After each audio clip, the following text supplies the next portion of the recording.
Jack Parsons was a brilliant rocket scientist, young, handsome, just a brilliant intellect. He was one of the co-founders of the Jet Propulsion Lab, which some people say mythically the initials JPL stand today for Jack Parsons Lab.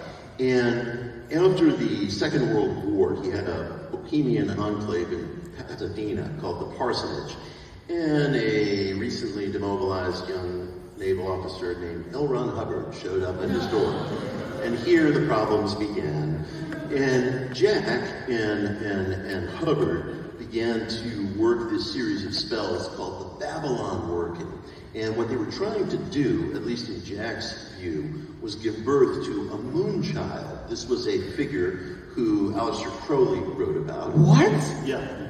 Dig that. L. Ron Hubbard was trying to give birth to a moon child? Well, the Hubbard people have a different story. They say, no, he was trying to shut this whole thing down. Yeah, he was trying to stop the birth of the moon child. But wait, what do you mean birth of, what is the moon child supposed to be? The moon child, in my kind of esoteric reading, is us. It's the New Age culture. It's the New Age culture. It's this culture of radical ecumenism, which breaks down spiritual borders. It was only a few years later that Great Britain in 1951 repealed the Witchcraft Act. That was the medieval carryover that allowed persecution of witches. Once that happened, the witchcraft cultural revolution began sweeping the globe, and everything that we would define as a wave in occult activity began to happen. So arguably you could say that Jack's spell worked. Now Jack, according to the conventional line of thinking, in the early 1950s, blew himself up in his garage. He was mixing some pyrotechnics.